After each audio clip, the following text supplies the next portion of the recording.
Welcome back to Ballaholics, the show for those who simply can't get enough about basketball and actually football. We got a segment on NFL today. My name is Sam Israel. We got Sauce on my right. Welcome to the show. Thanks, it's good to be back. I like the haircut, bro. You're looking sharp for the camera. Bro. Only for the best, you know? Of course, bro. Anyway, let's get down to it. According to NBA sources, Markelle Fultz is no longer a part of the 76ers' long-term plans. Sauce, what do you think of all this? You know, a lot of people are kind of confused when they heard this, but I think it's a great idea. Unfortunately, Markelle Fultz can't even shoot the basketball at this point. There's neurological damage, physical damage. We don't even know if he's able to shoot, let alone compete. Unfortunately, you know, Ben Simmons already has trouble with the spacing. If they can't shoot and they have another player who can't shoot, it's going to get exposed in the playoffs. We saw that happen with the Boston Celtics. 76ers, they're in win-now mode, you know? They think they need another star. If they could package Markelle Fultz for another star, I say do it. I think it would be a great idea. Maybe even a draft pick. The East is open, and I think they could take it. What's your thoughts? Sauce, did you notice that NBA players, they're people too? Did you know that? They're people too? I actually did know that. Thank you. Not because listen, bro, listen. Because a lot of us, we watch basketball and we watch them just play on the court. But these people, they're people too. And Markelle Fultz, only 20 years old. There's such high expectations playing in the NBA. Imagine you have to play in front of millions of fans. You got to go home. You got to, watch TV and watch analysts, to try and judge you and see if you're, impacting your team. And for Markelle Fultz, especially being the #1 draft pick, he has so much expectations to do well in Philly. And they're a playoff team. And obviously he's had trouble with his shoulders. His shoulders got drained, so his jump shot's not as good. Obviously, his free throw, he got the left to the right. Oh no. And it's taking a toll on him psychologically. Definitely his confidence, taking a toll on his confidence. I feel like something like that, it can be fixed. It can definitely be fixed. So I feel like you are giving up on Markelle Fultz. Listen, You are giving up. Happy that he's a person. Great for him. He's probably a cool dude, but he's paid to put the ball in the hoop. He can't put the ball in the hoop. He can ball. He can't even shoot the ball. How is he going to put it in the hoop? And they already have spacing issues. Listen, I'm sure he's a great guy. I've heard great things. He even has a good work ethic. But the thing is, it's not going to happen. He has neurological damage. There's some sources that say he was in a motorcycle accident. And to be honest, I could see it, It's a myth. Stop it. It's a myth. Stop it. But I can see it. Sauce, you got to stop. Because here's what we have to do for Markelle Fultz. He has to see a specialist for the mental health thing. Because that's something that he's going to get over. There was a player in baseball. You don't think they've been doing there was a player in baseball that, couldn't pitch. He had a hard time pitching. He had a lot of anxiety. I believe it was Zach Greinke. I was actually watching First Take and saw Max talking about Max Kellerman. And people, they have stress. They're very stressed out. They see people and they get better. That's something that you get better of. His talent, he has talent. He just has to get over that shoulder injury. And I feel like in Philadelphia, he has the locker rooms back. We saw Jimmy Butler talk about how Markelle Fultz, all the players believe in him and they're all rooting for him. And it's just outside noise. It's just the outside pressure on Markelle Fultz. And I feel like Markelle Fultz has to have fun. Maybe bring him off the bench. Don't start him. Don't start him right away because you don't want to give him pressure. You don't want to, pressure him. Give him some minutes off the bench and let him have fun. You gotta let the guy have fun, and that's how you're gonna get Markelle Fultz back to playing his brand of basketball. But if we're gonna talk about having fun, he's not gonna do that on the Sixers. They're a playoff team, They have his back. The organization has so much faith in him. You're just gonna throw that away? Listen, I'm sure a lot of people have faith in him. He has tons of talent. You traded a draft pick. Not to select Jason Tatum, but to select Markelle Fultz. And you're telling me just give up on him already. I don't want to say that he's never going to be good and he'll never be an all-star, but the timetable, you're looking at 3, 4, 5 years. Listen, Embiid, Ben Simmons, use them now, The East is for the taking. The only real true super team right now in the East is the Toronto Raptors. So I think that this is the best time to go. There's no LeBron James in the East anymore. They should go all in and trade for a star. And if you want to say, have fun, why not put him to the Suns? And who are the games? Wait, we're going to get into that later. But okay, fine. Who do you think the 76ers can get from Markelle Fultz right now? Because listen, Markelle Fultz is at a very low trade value right now. He's not playing well. I say wait a couple of months, let him come back to show everyone that he can play basketball and is actually a great basketball player, and then his trade value will rise, and then you can trade him. I don't believe that they should trade him right now. I think they should wait. But Sauce, let's say they do decide to trade Markelle Fultz. Where would you like to see him?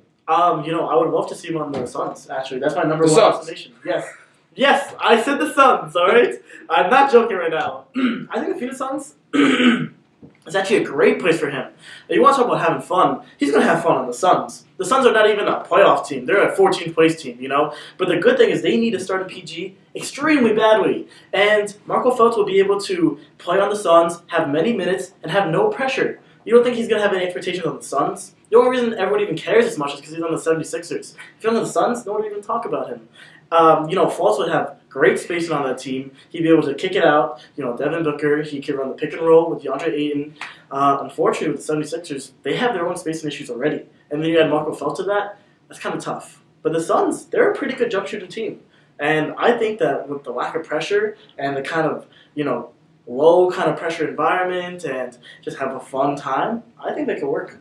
Listen, I feel like, I don't really think they should trade him, but there's one reason why they're going to trade him. For Marco Fultz's sake, I feel like, the 76ers cornerstones are Ben Simmons and Joel Embiid. I feel like Marco Fultz can never be that face of that franchise now. I feel like it's too late for that. So I do see what you're saying there. But look, Phoenix Suns, cool team. It's just an ordinary NBA team. He's going to play the same. I feel like there's still going to be pressure. He's going to play the same. If you really want to change Marco Fultz, you want to put him in a good situation. I'm talking San Antonio Spurs. Ooh, Coach Pop, here's why. Listen, let's hear. Look, he needs a new culture. He needs somewhere where he can go and, with Coach Pop's background in the military, he has that, he desensitizes players. Yeah. He, makes them play basketball. It's all about basketball. It's all on the court. There's no pressure. There's no off the court.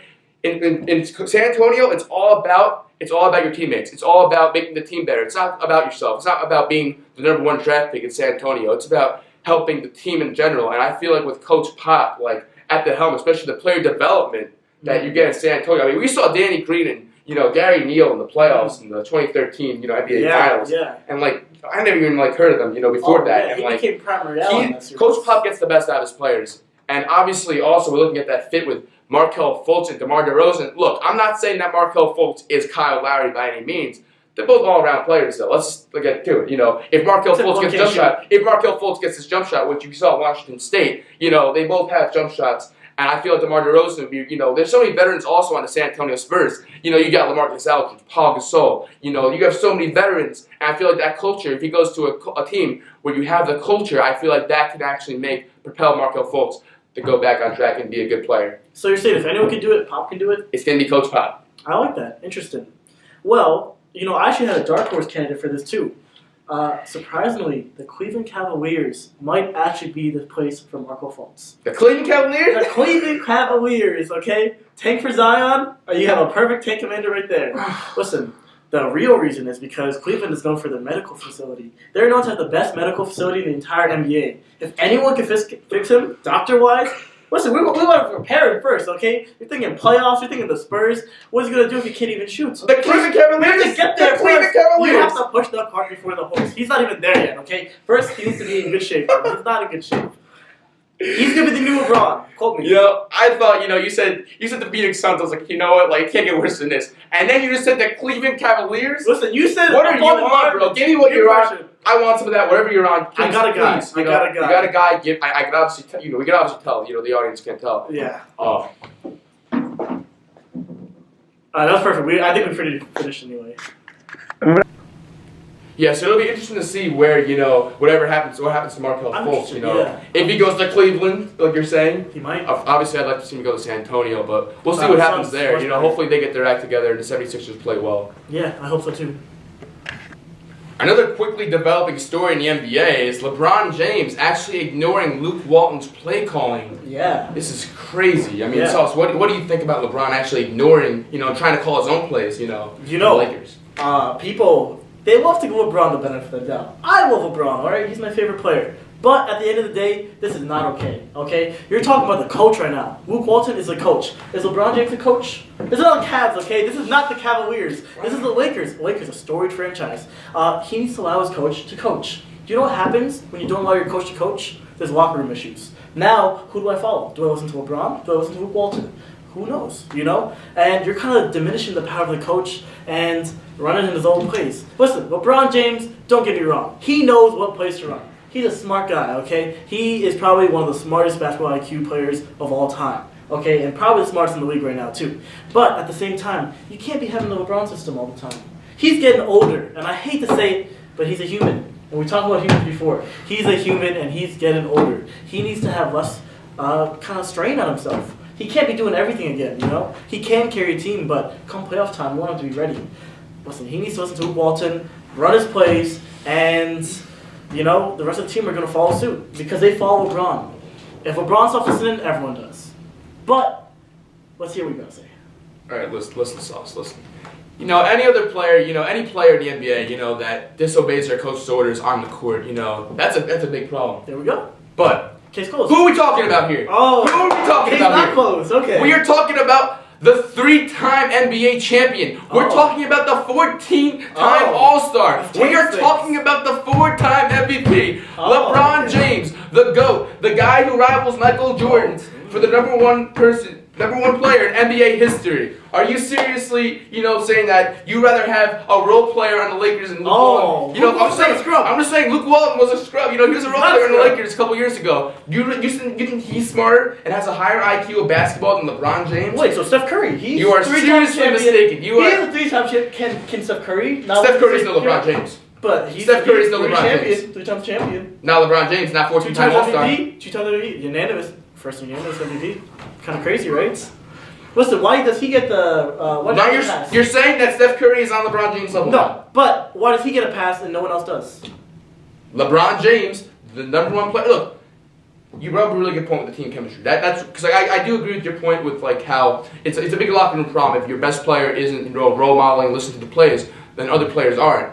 But I'm not saying, look, you think that the coach should make all the plays. I disagree with you there. I feel like LeBron James, I feel like he definitely has, you know, he should be able to make some plays of his own if he wants to. And I feel like Luke Walton, LeBron James, maybe before the game or after the game, you know, on the team playing, you know, going to other places, meet up, come up with some plays, and figure it out. That's because LeBron James should have played. He should have played. He should, but he's not doing that. He's waving them off. You're backtracking a little bit. You're backtracking. They should work together and make plays, but he's waving them off. He's like, Luke Walton, do the PNR.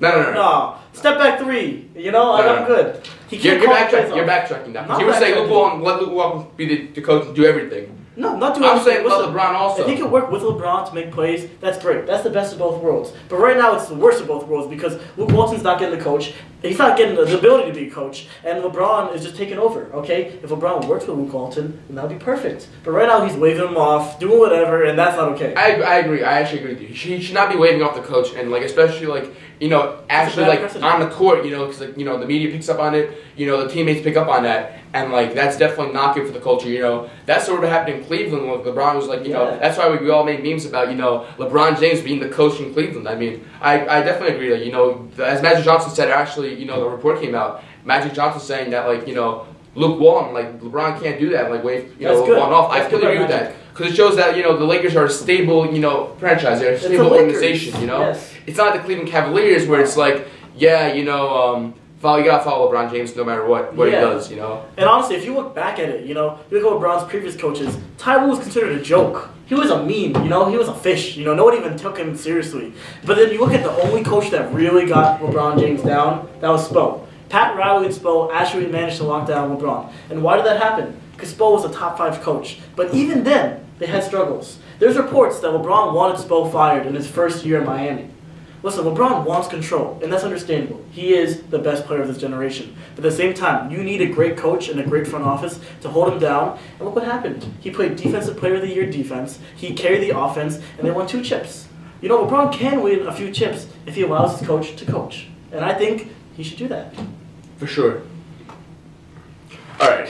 Enough about basketball. I want to hear your top 5 teams in the NFL. I can't wait. The favorites for the Super Bowl. This is for the Super Bowl. Okay, Super Bowl favorites? Sauce's top 5 teams. Here we go. I want to see. We've been talking a lot of basketball. I would love a break. Number 1 team. You know, start from 5. Start from 5. Start from 5? Oh, okay, we'll get a little. Okay, number 5, pretty low, but the Chiefs.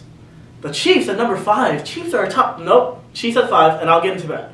4, Steelers. Steelers at 4? That's crazy. But, you know what? At 4. They're on your list. They're on my list. They're even on my list, let alone ahead of the Chiefs.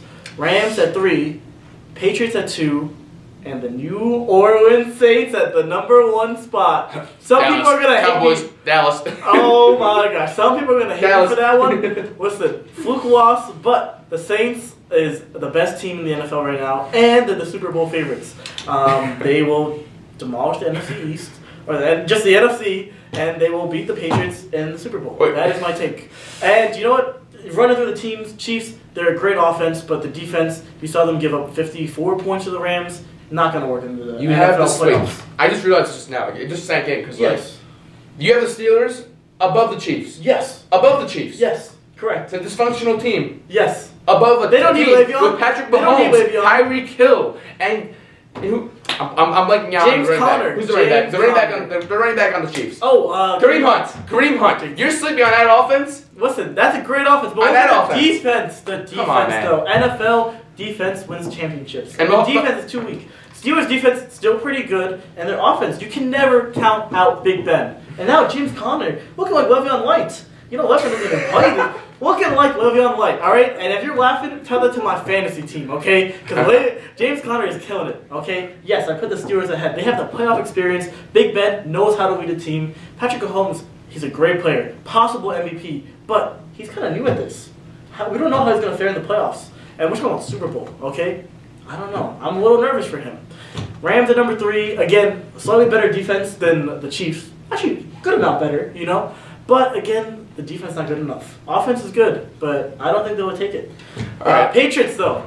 You want to say something about the Patriots? Because I know you want the Patriots. Can I show my list first? Do you want to give me a chance? You want to give me a turn? I'm sorry. Go ahead. All right, thank you. I'm very passionate. Thanks, Phil. You're welcome. You're welcome. All right, at number 5, I had the Houston Texans. Listen, they had 0-3 start. Oh, my. They had a slow start, 0-3. Oh, this team has won like what was it, 7 straight games? 8 straight games, and they're not even on your top 5 list. No, they're not even my dark horse. Number 4, I have the Chiefs. Talked about them already. We did. Number 3, you're gonna love this one. Oh, no. Number 3, we got the New Orleans Oh Saints. my God, so low. Number 3. Oh my God. Number they're the best 2, team. I'm gonna get them in a sec. Number 2, we got the Rams. Oh, Rams above. But of course, number 1, we got the Patriots. Oh. The New England Patriots, number 1. Tom Brady and Bill Belichick. As long as Tom Brady is their QB and Bill Belichick is at the helm of the coach, they will be number 1 for years to come. They can be number 1 next year, the year after. Isn't Tom It's Brady until old? Tom. It was old. Tom Brady is old. When we talk about people are human, and Tom Brady, I don't know if Tom Brady's human. Honestly. He's looked like an You know, angel I don't know. I've seen clips of him, looking like a robot. I don't know. That's true. This guy just never his production never falls, and maybe in the regular season he has, he's not as good as he is in the playoffs. But when playoff time comes, he is always there, and he shows up every playoff game. And that's why I have him. One reason I would agree with you slightly, but not completely, is that there's 2 different Patriots teams. Patriots team before the bye and after the bye. After the bye, they're locked in, they focus on the playoffs, and they dismantle people. I think the last 2 years they had 2 combined losses after the bye. They're like 15-2 or something like that. I think once they get their stuff together, they're really just going to demolish everyone. Except for the Saints, though. They're going to run to the Saints and they're going to lose. Look. The Saints, they will run out of the AFC, but they will lose to the Saints. The Saints have a great offense. It might be one of the best offenses in the NFL right now, if not the best. Yes. But the Rams also, what the Saints don't have, and what the Rams do have, is defense. Oh my God. And defense wins That's championships. delusional. Defense wins championships. Saints only let up 13 points to the Dallas Cowboys last night. To the Dallas Cowboys. You're really gonna yesterday. Dallas Cowboys. I'll do you a favor. Don't bring up the Dallas Cowboys because they wrecked your team yesterday. I'm not gonna get into that right now because that was just a despicable performance. Listen, the Saints defense. Drew Brees. Where was Drew Brees? He didn't even show up last night. Drew Brees is tired. He's old. Okay, give him a break. All right, Drew Brees has killed every single game so far. He had one off game. He'll come back. Okay, Yeah. This is an anomaly. Okay, this is not the norm. You can't look at this week and be like, oh, this is the Saints. I'm not saying Drew Brees. I was just saying. Look at the last 8 weeks. I was just 8 in a row. I was just saying. Don't bring up the Dallas Cowboys. I'm just saying, Saints defense is pretty good this year, actually.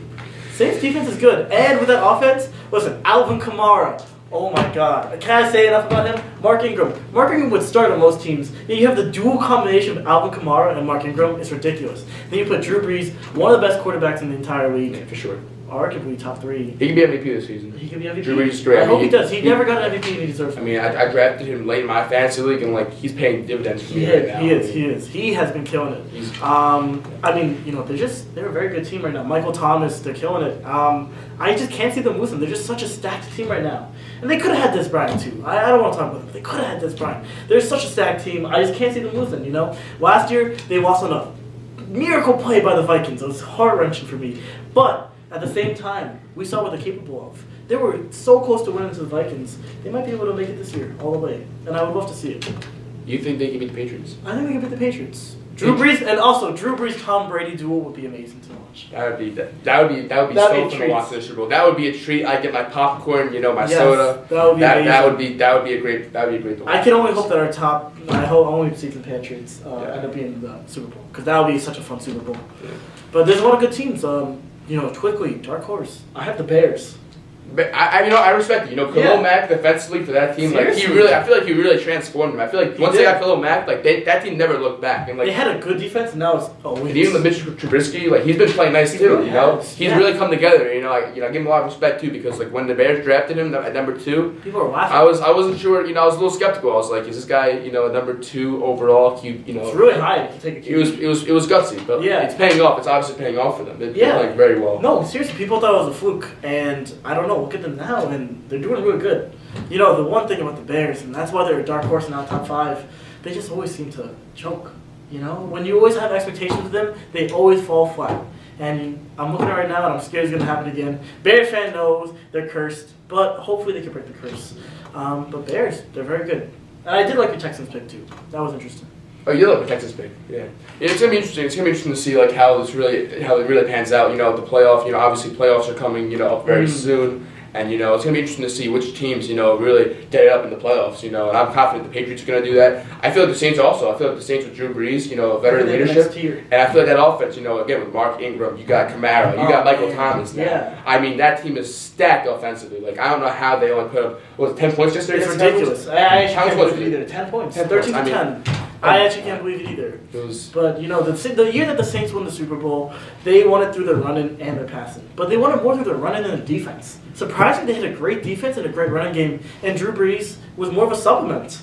Honestly, that's what they need. You don't want Drew Brees to do all the carrying. Now that they have a good defense and a good running game, I'm very confident. I'm very excited to see what happens. It's going to be interesting to see. Yeah, once again, I can't wait to see how it pans out. It's going to be fun to watch. It's going to be so fun to watch. We'll see. All right, that was a great segment, but let's bring it back to the NBA, okay?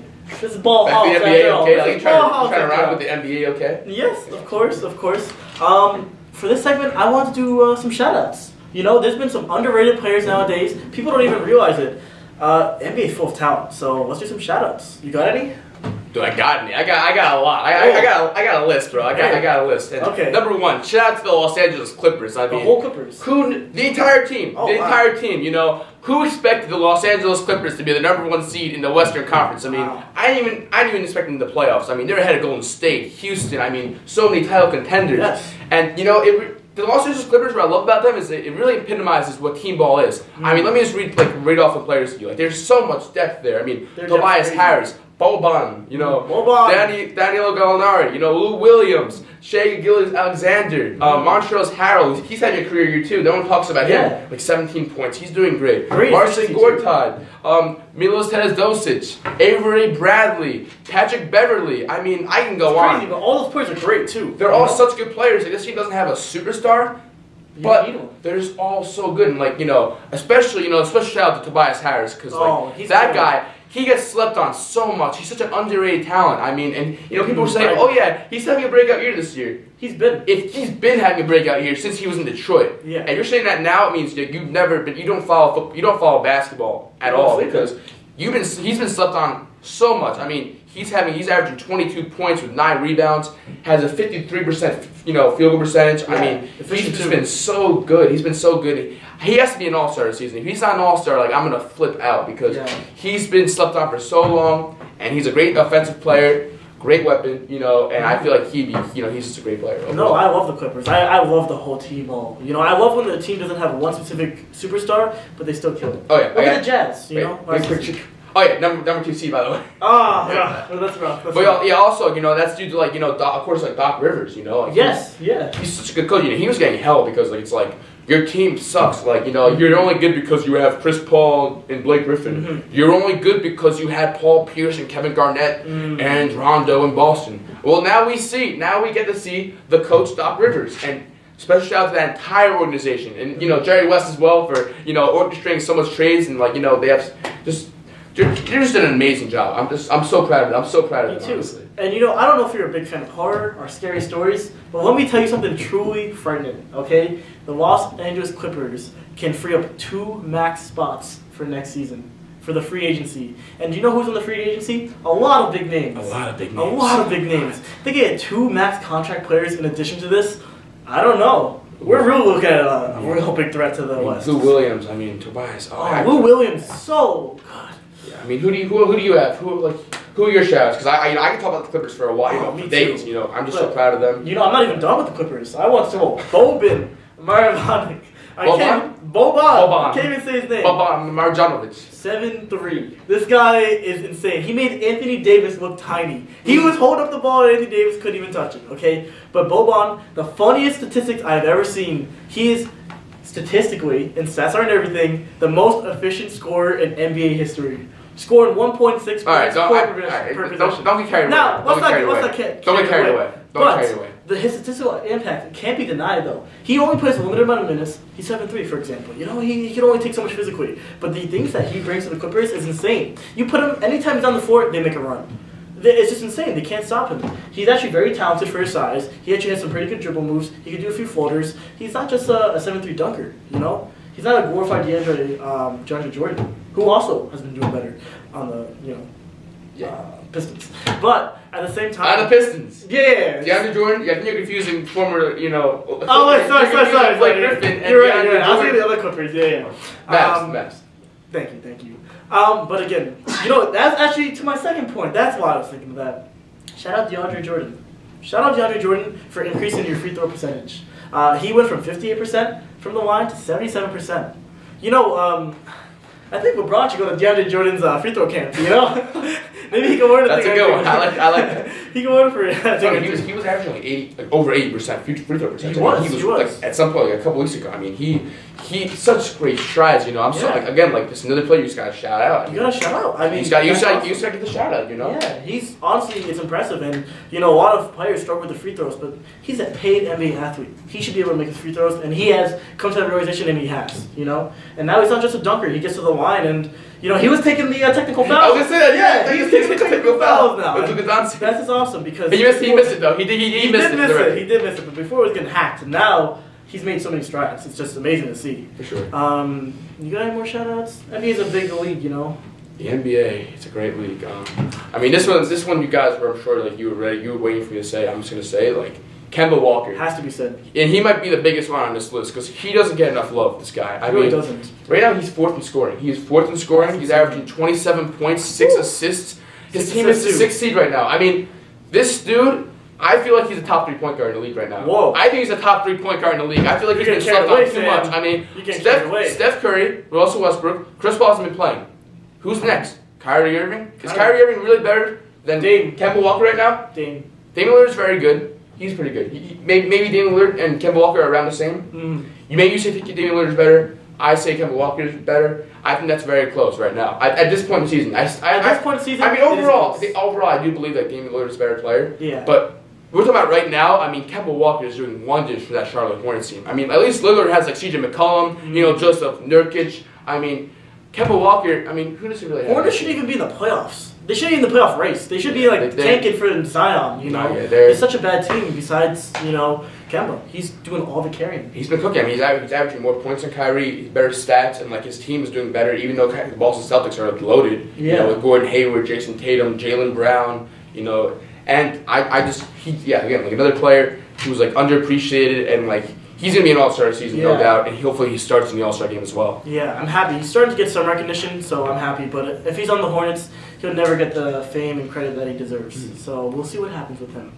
I would love to do a shout out to the NBA sweetheart story. Okay, everyone's favorite storyline. You already know who I'm talking about. Derrick Rose. Derrick Rose has been killing it. That's okay, people don't even realize how good he's been. He's been, statistically up there with his even, pre-injury years. He might be back. He might be back. Some people are saying he's back to what he was in 2011. Which people are saying that. I hope, but not yet. Because 2011, Derrick Rose is a whole another monster. But he's pretty efficient. He's even more efficient than he was that season. And the craziest thing is, Derrick Rose's biggest weakness before he got injured was that he couldn't shoot threes. Kind of a little bit like Dwayne Wade. Nowadays, Ben Simmons. And Ben Simmons. But he wasn't that. Markel Fultz. Yeah, he can't even shoot. I want to roll a three. But Derrick Rose has been shooting 48% from the three-point line. 48%. 48%. That's the from the three-point line. From the three-point line. That's the fifth highest in the entire NBA. And the crazy thing is the Timberwolves, right? Timberwolves have been 7-2 since Jimmy Butler left. Everyone thought once Jimmy Butler left, they were done. They had no chance. They're playing so Derrick well Rose has been a leader. Not only has he been a great player, but he's also been a leader. And he's been, I don't know, he's carried them. You're right. I wouldn't even want to say he's carried them. 48%. It's insane. Oh my. 7-2 since Jimmy left. That's crazy, bro. Yes. He's been automatic from three, and I didn't know if he was ever going to have a three-point shot, but look at him now. Now that he has a three-point shot, his drives are easier to do. He can facilitate better. Derrick Rose has been killing it, and he's been facilitating the entire offense.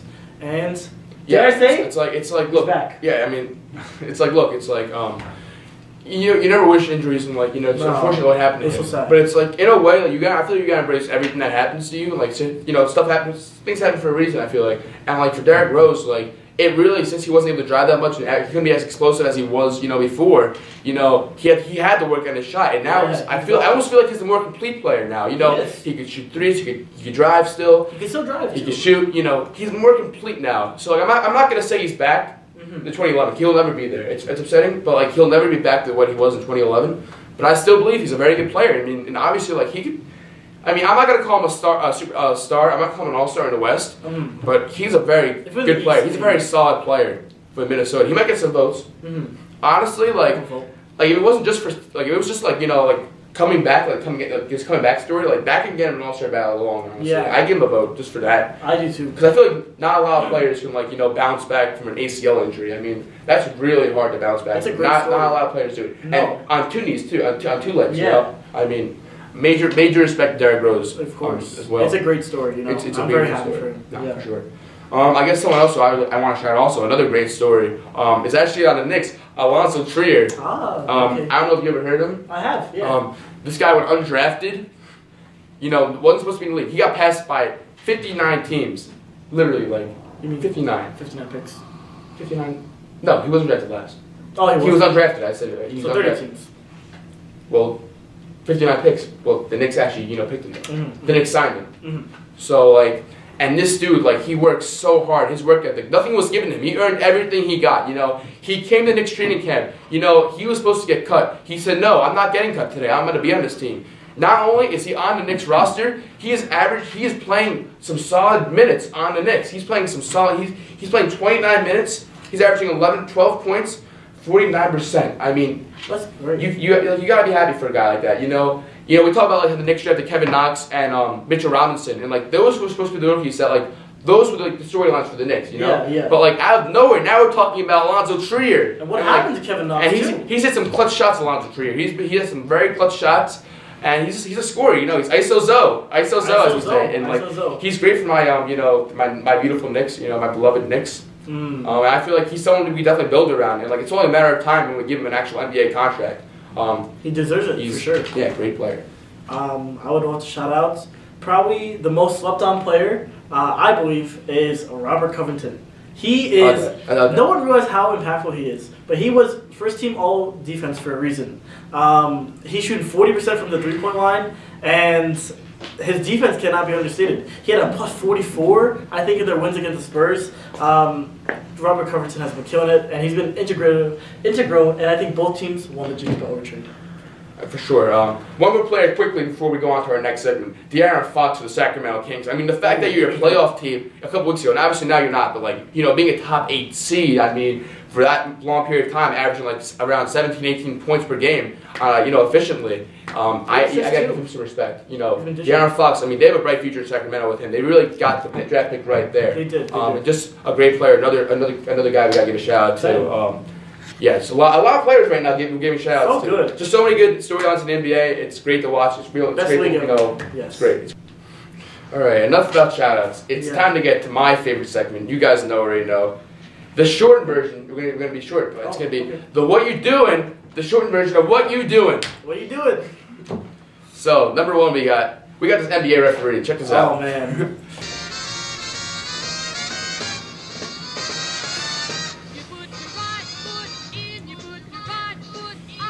What is he doing? What is the next guy doing? What is he doing? He's trying to convince the referee to do it. The ref's not having it.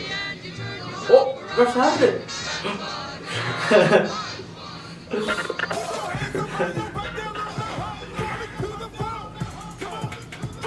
Oh my god. Okay. What are you doing? Oh my god. Oh!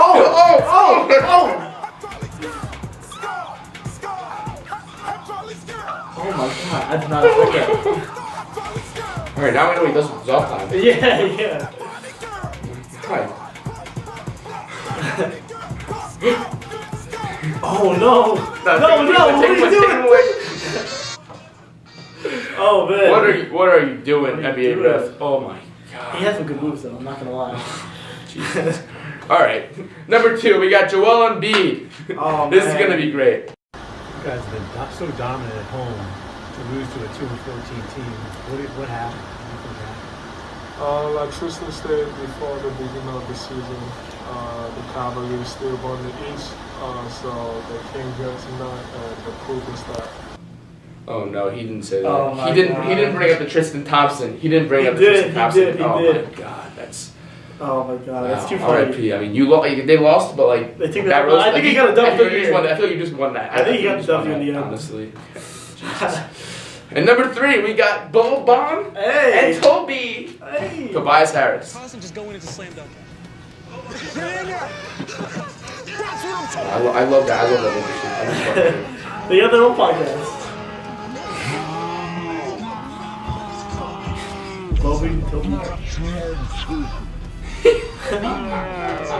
Boban and Toby. That's good. funny. Well, but you know, I feel like you're like Bobby and I'm like Toby. Honestly. Oh, okay. I was gonna say that. Yeah, I think so too. I see it honestly. You know, you're big and like Actually, never mind. I dunk on you. It makes sense. It definitely makes sense. Okay, bro. I mean, I'm the all-star. You're just a jokester. Oh, funny.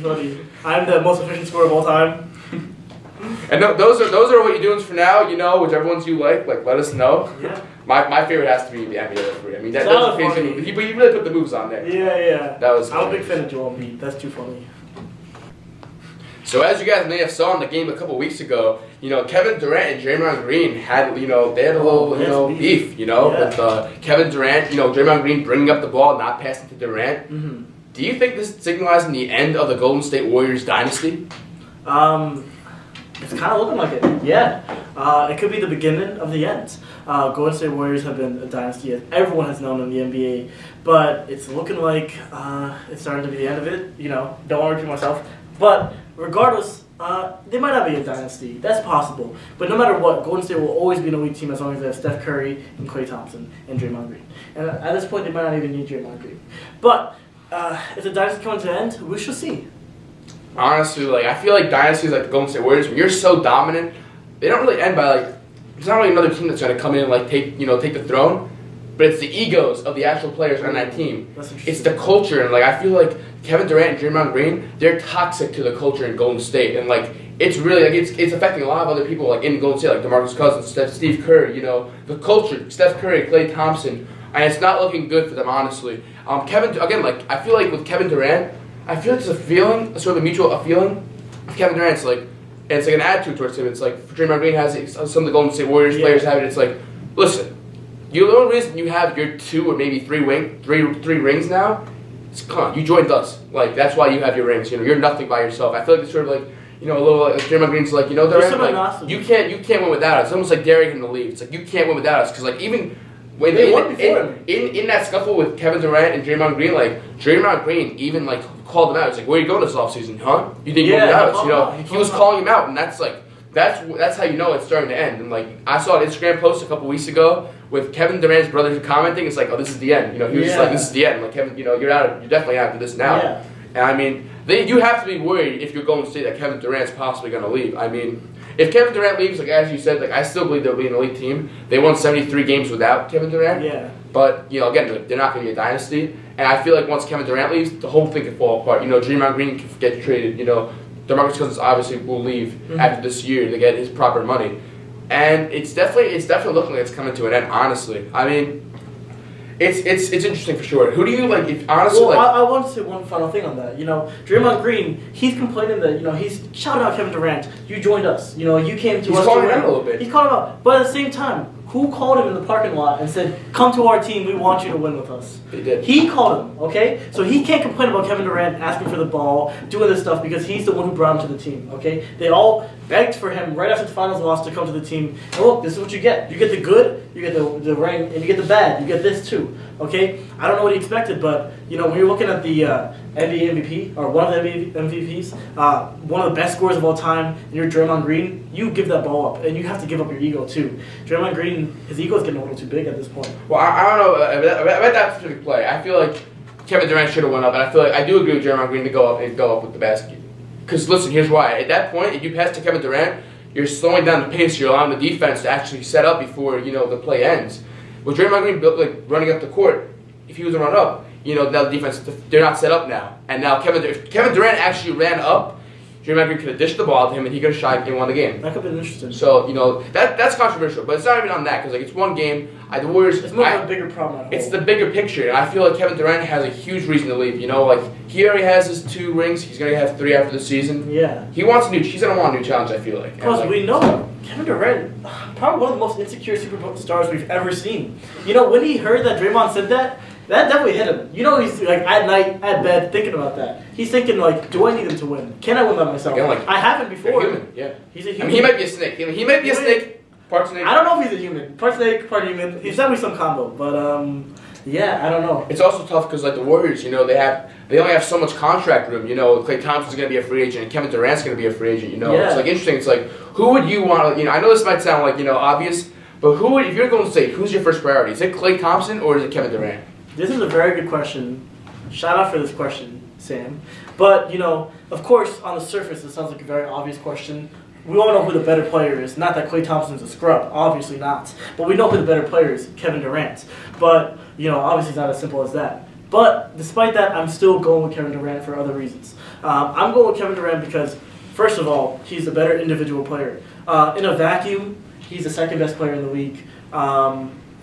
What he does as a scorer is absolutely insane. We just saw him drop 51 points last night in an L to the Raptors. But that's an L. Keep that in mind. Without Dre or without Steph, and we're talking about the Toronto Raptors. They're a great team too. Kevin Durant's skill cannot be underestimated. He's still going to be in his prime for many years to come. His game will, transition very well. And you think about it, he is one of the most unselfish superstars we've ever seen. He might be insecure. Kevin Durant. He is very unselfish. I wonder about that.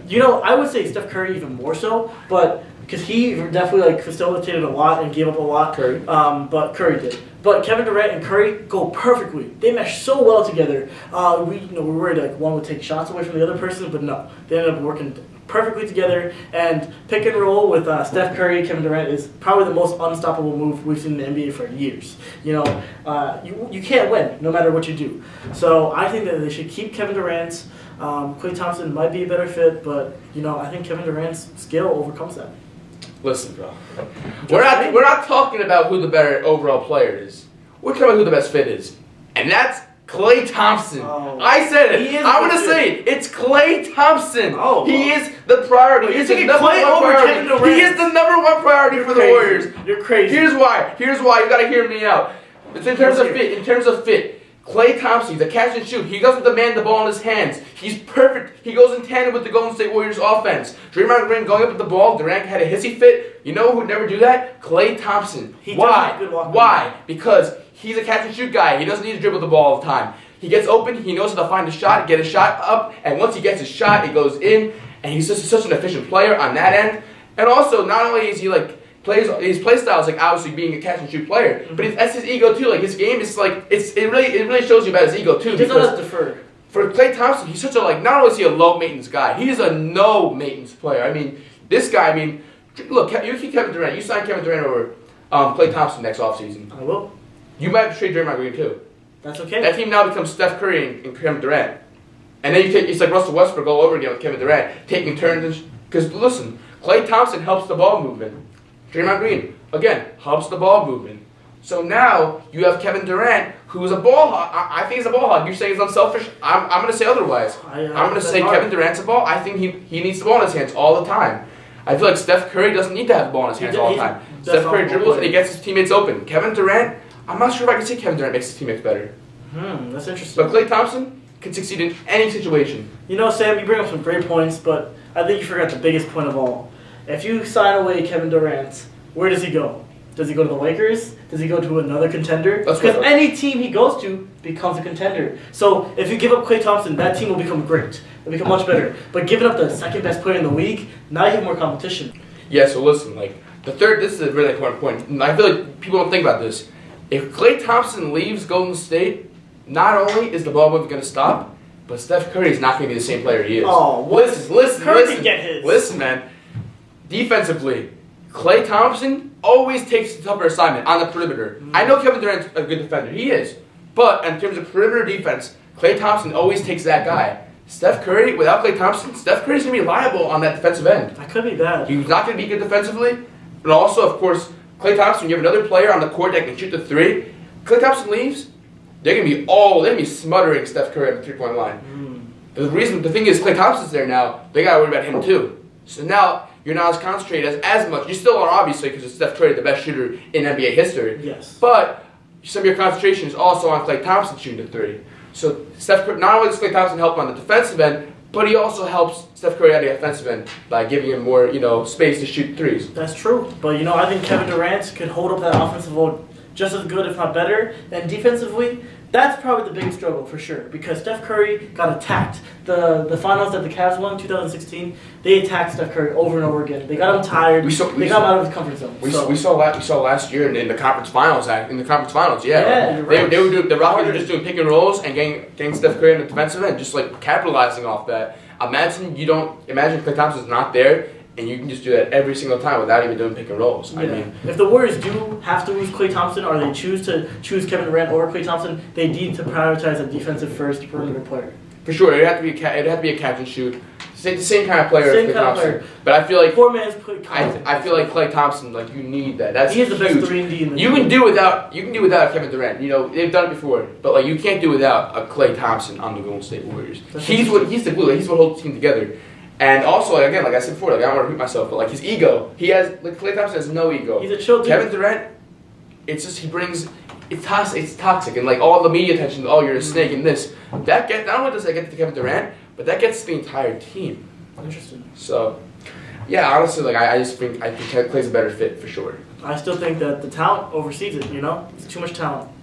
Let's just say that Kevin Durant leaves though, because look, I think Kevin Durant should leave. I feel like Kevin Durant, you won 2 titles, you won 3. I'm gonna say you won 3 titles. You won 3 titles already. You get critiqued for not ever, you took the easy way out by going to Golden State. You know what people want you to do? They want to see you challenge yourself. They want to see a challenge. Okay, listen to where I'm going. The Lakers would be cool to go with LeBron James. Yeah. If you go to the Lakers, you'll be second fiddle though to LeBron. That's true. Okay. Boston, Toronto. If you go to the Boston Celtics or Toronto Raptors or even Philly, you're doing the same thing by going to a good team already. But you know what's a big challenge? Ooh, let's hear it. The Mecca. The New York Knicks. The New York Knicks. That's definitely a challenge. That is a challenge. That is definitely a challenge. But I feel like out of all players, I feel like Kevin Durant is the most qualified player to do this. Okay. Think about this. I know that New York has culture issues, They do. Let's say everything doesn't go well, you don't win. You have, you don't play well, the Knicks, you don't make the playoffs, and you get looked at worse, You still have 3 titles. Because the biggest thing going to New York is not winning. But when you go to New York, you get other things as well. You get the spotlight. If you win in New York City, if you win in the Mecca, you redeem yourself. Like, you redeem yourself. That is your challenge. You win there, and that's it. Listen, that would be... People forget about you going to Golden State. That would be the best redemption arc possible, but the question is it possible? What's possible? Can Kevin Durant carry the Knicks to a championship? I mean, we got Kristaps Porzingis. We have a really good coach, David Fizdale, Scott Perry. We're developing a stable organization now. We had a hard time. Phil Jackson really brought us back. Brought us down. James Dolan. He hovers. He's not great with culture. Obviously, players don't want to play for him. But if you win in New York City, I feel like that's a huge challenge, and like if you win there, like you can't pass that up. You can't pass it up. Here's why I disagree with you. And you brought up great points, but here's why I disagree with you. And you've already mentioned this, but the culture issues cannot be overstated. And you know why they can't be overstated? Because Kevin Durant is insecure. Simple as that. He's insecure. But if he goes to New York and he wins it, that's it. Like, that's it. He's gonna, anytime he struggles, do you know who the hardest fans are in the entire league? The New York Knicks. All right, we don't play around the New York Knicks. Exactly. That's what makes it so good, because it's a challenge. He's challenging himself now by going to New York. He's challenging himself. He needs a supporting atmosphere. He needs people to coddle him. He doesn't do well around that competitive. He's not Jordan. He's not Kobe. He has skills that rival that. He has skills that rival that, but at the same time, he can't handle that kind of pressure. It's definitely a low risk, high reward, situation there. It's gonna be fun to see. I think it's high risk. I would love to see him go to New York. I think it'd be cool, but I think it's high risk. If you think about it, who knows if he'll even win there? Let alone make the conference finals. Yeah, it's interesting. I mean, also LeBron James left the East now. LeBron left the East. Kevin Durant goes. I know people are saying the Clippers. That's a great team, honestly. But you're in the West. You go to the East now. A lot easier competition. You have Kristaps Porzingis. You lure another superstar, and that could be a super team in New York too. I mean, Kyrie maybe. Maybe they can lure him out of Boston. I just feel like it's a low risk, high reward, place to go. I feel like because look, if worst case scenario, you don't make the conference finals, something happens, you still have your 3 titles, you still won, you're still a champion. So I just feel like you can't really mess up by going to New York. You know what? Good points, but I think he'd be better off on the Lakers. Let's say we're just assuming he has his 3 titles because Golden State. But assuming he has 3 titles, you think he's satisfied with that? You don't think he wants more? He still wants rings. At the end of the day, we saw how badly he wants rings. He wants rings bad enough that he'll go to Golden State to get them. I think, honestly, best 1-2 in the league. He already validated himself. He still has more to prove because you know what? He won with the most stacked team of all time.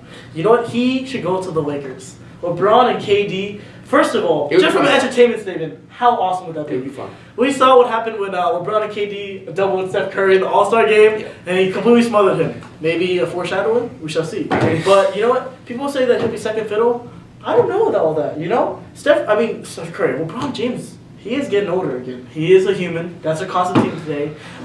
Kevin Durant will continue to be in his prime.